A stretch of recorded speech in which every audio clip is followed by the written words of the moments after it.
On the other, it is equally evident that to be able to borrow upon good terms, it is essential that the credit of a nation should be well established. For when the credit of a country is in any degree questionable, it never fails to give an extravagant premium, in one shape or another, upon all the loans it has occasion to make. Nor does the evil end here. The same disadvantage must be sustained upon whatever it is to be bought on terms of future payment. From this constant necessity of borrowing and buying dear, it is easy to conceive how immensely the expenses of a nation in the course of time will be augmented by an unsound state of the public credit. Taking up the demonstration how closely the public credit is linked with the fortune of the individual, Hamilton points out that public securities are a part of the medium of exchange, that sound credit will extend trade by preventing the export of money, and that agriculture and manufactures will be promoted because more capital can be commanded to be employed in both, and that the interest of money will be lowered. Hamilton took up and punctured in his report several fallacies regarding the treatment of the debt which had obtained lodgment in the public mind and threatened to influence the action of Congress. One of these was that a distinction should be made between those holders of the debt to whom it was originally issued and those who had acquired it by purchase.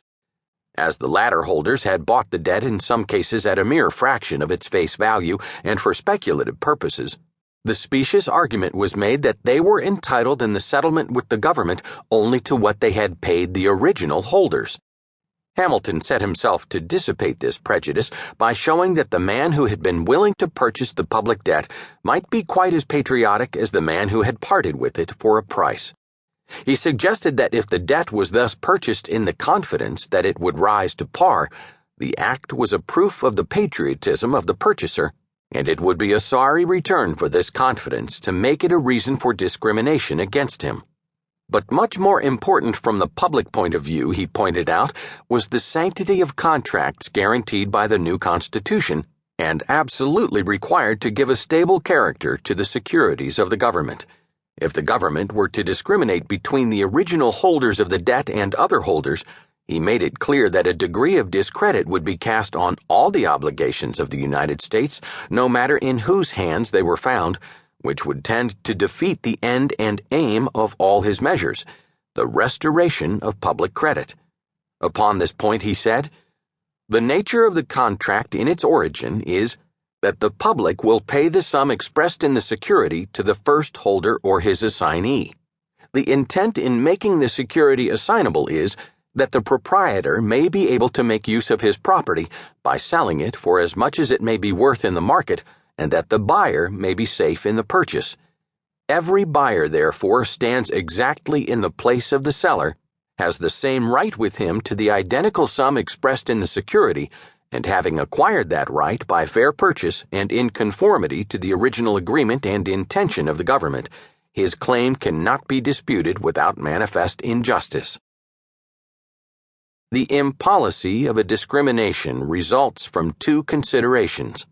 One, that it proceeds upon a principle destructive of that quality of the public debt or the stock of the nation, which is essential to its capacity for answering the purposes of money, that is, the security of transfer. The other, that as well as on this account as because it includes a breach of faith, it renders property in the funds less valuable, consequently induces lenders to demand a higher premium for what they lend, and produces every other inconvenience of a bad state of public credit. One of the most serious obstacles which confronted Hamilton in carrying out his financial policy was the opposition to the assumption by the federal government of the debts of the several states incurred in the prosecution of the war.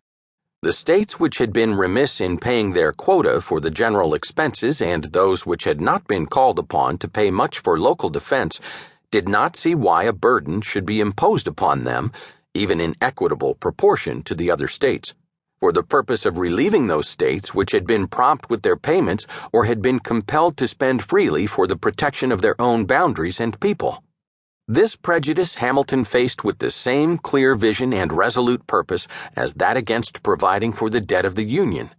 He set forth at the outset that if these debts were to be paid at all, whether by the states or by the Union, it will follow